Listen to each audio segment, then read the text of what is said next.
Today, we're going to test the various specs of the PowerShot V1 and see what it can and can't do. So first off, let's go over what makes this camera so special. So this is Canon's most recent jump into the compact camera market, a type of camera that has become very popular as of TikTok. So a lot of brands are jumping into this trend with their own compact cameras, and Canon, I will admit, is a little bit late to the party in comparison to other cameras. But as I said in the comparison video, I do think it's worth the wait as they have made sure they have a good all-around camera. With one tiny exception, of course, being the missing internal flash, but we'll get into that later in the video. I will also say that this isn't really a photo camera so much as it is a video camera, but it does have photo capabilities, and me and Tabby did test out the photo capabilities of this camera. So this video review isn't just going to be about the video, it'll also be about the photos. So the nuts and bolts of this camera is it has an incredibly large sensor for a compact camera, it has a very wide lens for a compact camera, has an internal fan, and contains C-Log free, which is a color profile you originally would only find in more expensive Cinema EOS range of Canon cameras. So as I said at the start of this video, we are just going to sort of test the various specs on this camera and let you know what the limitations are when and where in the camera. If you want to know how this camera compares to its sister release, the R50V, we did also do a quick comparison of the two on our YouTube channel, so head on over there for more details. So the sensor inside the PowerShot V1 is a 22 megapixel CMOS sensor at 1.4 inches. And that is what makes it so special as compared to other comparative cameras such as the Sony ZV-1, the Osmo 3, and even the G7X. This camera actually has 0.4 inches on those cameras. Those cameras are 1 inch, this camera here is 1.4 inch. So it's actually kind of closer to a micro four thirds sensor than it is to a traditional 1 inch sensor. Now, I don't have a whole lot of experience with every single camera in existence, but as far as I know, this is probably one of the first 1.4 inch sensors that you'll have access to. But in terms of low light performance, I did find this camera was incredibly sharp when in good lighting, but in low light, unfortunately, it's a completely different story.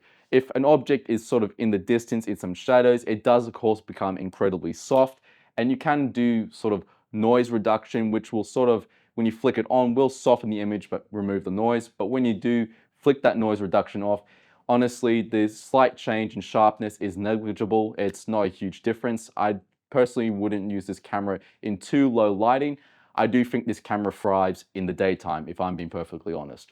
But again, with good lighting, this camera is on point, especially with those colors. And that is what makes this camera so special to me, is the colors. So as I said, this camera records in C-Log 3, which is typically reserved for the Cinema EOS range of cameras, such as the R1 and the R5 Mark II, but you get it here inside a much smaller camera. And the significance of C-Log 3 is basically you do have access to more dynamic range and more color detail in post-production. So if you're someone that wants to shoot in C-Log 3, this camera plus the R50V are probably going to be the cheapest entry point into trying out that log. Of course, do keep in mind that in C-Log 3, the footage is going to initially look rather flat and washed out. You of course do have to take it into post-production and pull the colors out, but trust me, it is well worth it. And the C-Log 3 is definitely reserved for those who are into a lot of post-production, as unfortunately you can't access C-Log 3 in the auto, filter, or color modes of this dial, which are the fancy auto modes in this camera. As for photo, you can shoot in RAW, C-RAW, as well as dual pixel, but do keep in mind you can't use dual pixel in the auto, scene, or filter modes of this camera.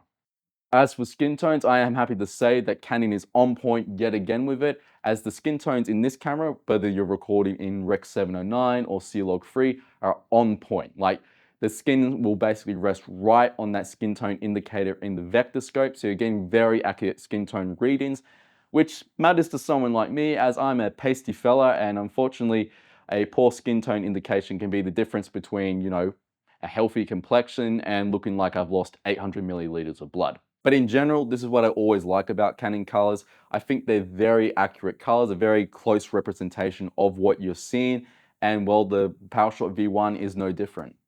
Now for video frame rates, what you're working with is 4K at 25 frames per second and 50 frames per second in PAL, and for NTSC, you're working at 23.98 and 59.94.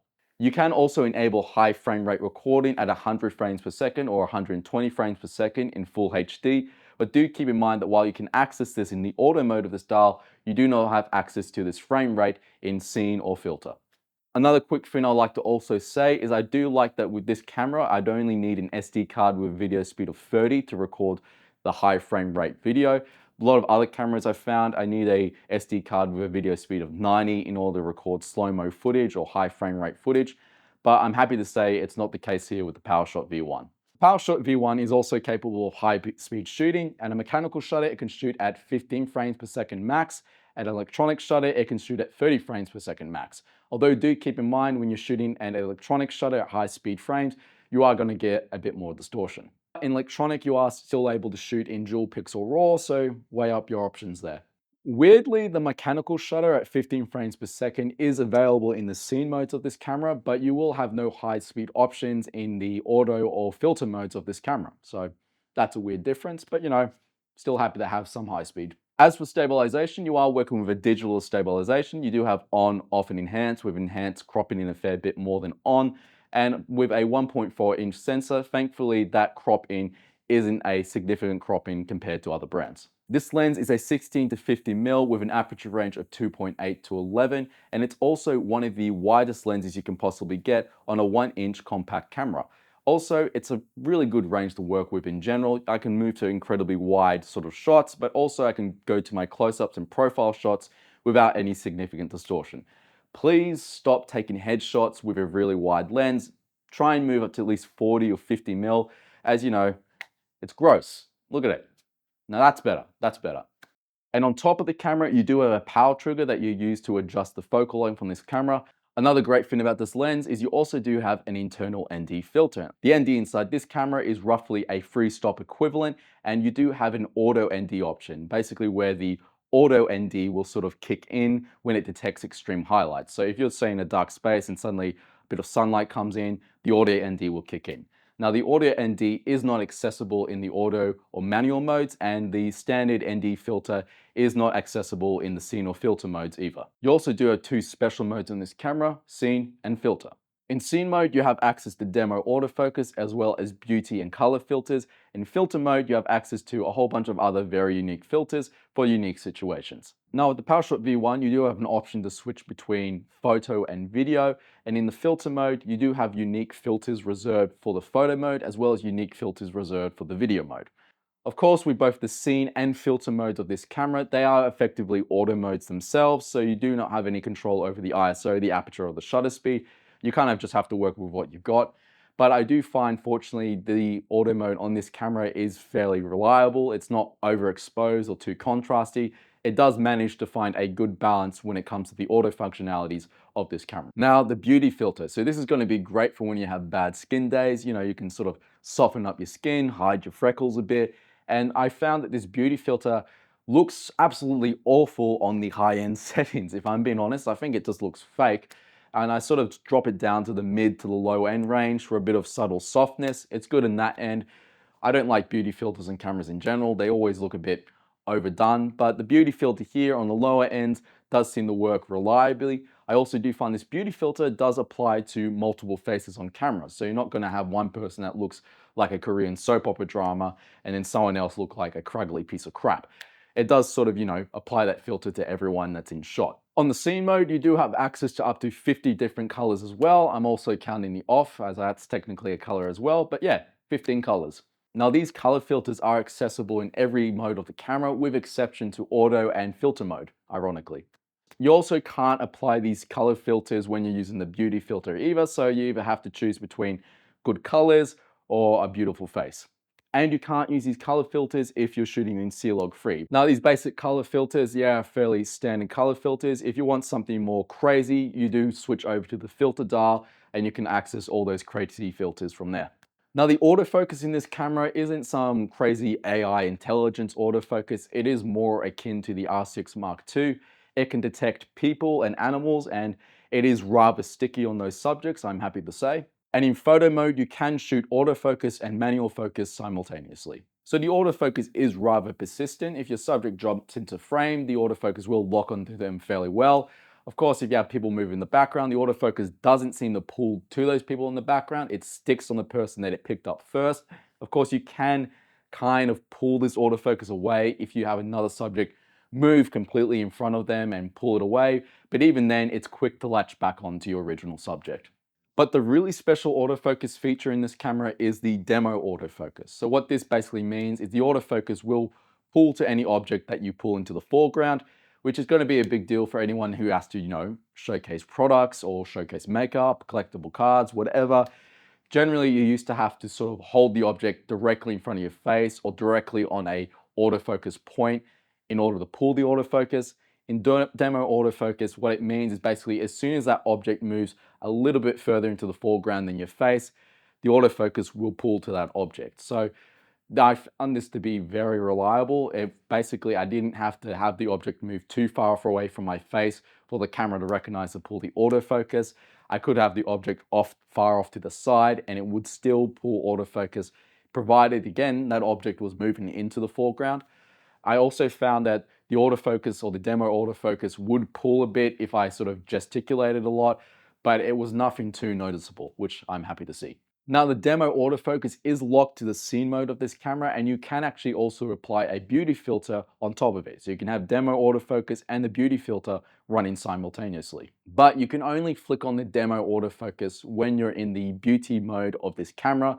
So you can't say have it switch to demo autofocus and then adjust the beauty. No, you have to have it switch to beauty filter and then flick on the demo autofocus.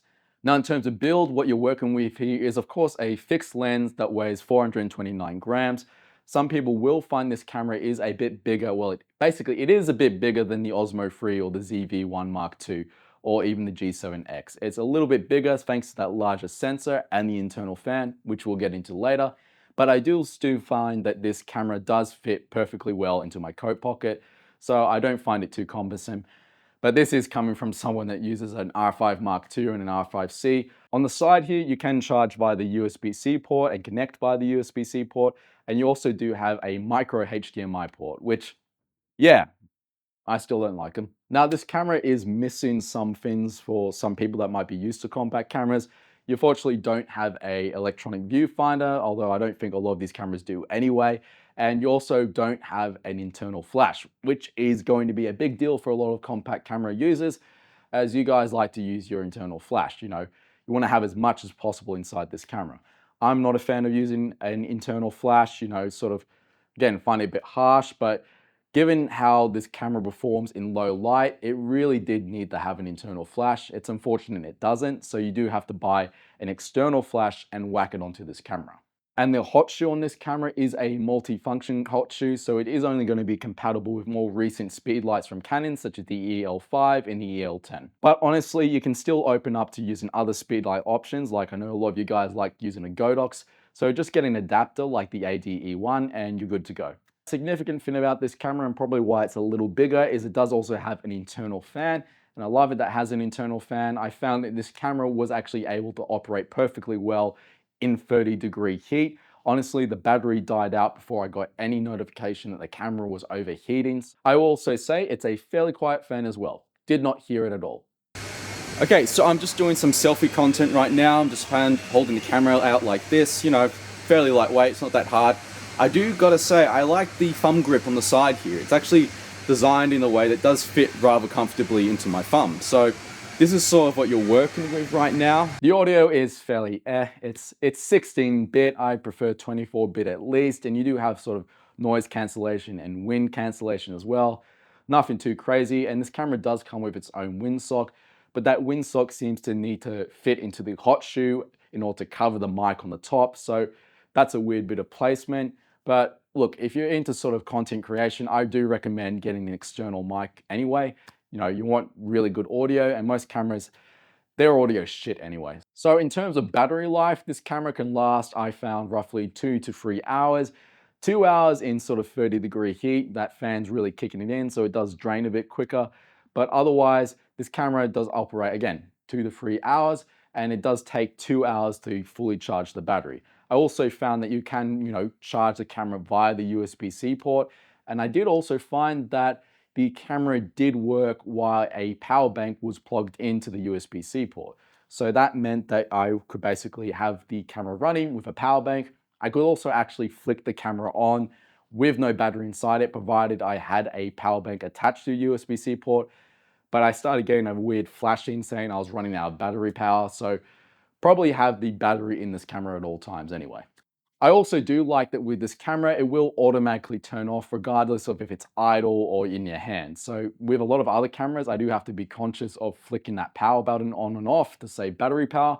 But with this camera right here, if I'm walking around with it, forget to turn it off, the camera will automatically turn off itself, provided I'm not recording or shooting anything with it. So pricing. So pricing will vary depending on when this video is out and all a bunch of other stuff, but roughly this camera is going to be around $1,500. So it is a fairly pricey camera in comparison to its competitors, such as the Osmo 3, the ZV-1 Mark II, as well as the G7X. So a bit more of a higher price entry, but you're also getting, again, a larger sensor, a wider lens, internal cooling, and the C-Log free. So I do think, my personal opinion, it is worth it. Again, just alone for those colors. Love the Canon colors. I think that little extra price increase does make this camera worth it for that alone, but you do have other options. But if I was getting a compact camera, I would get this, but that's also just because I'm a slut for Canon. And as I said earlier in the video, it's also one of the cheapest access points if you want to record in C-Log free, with exception to the R50V, which is the body by itself, but you're probably going to be getting a lens with the R50V anyway, so it does even out. That's the PowerShot V1. Let me know what you think of this camera in the comments below.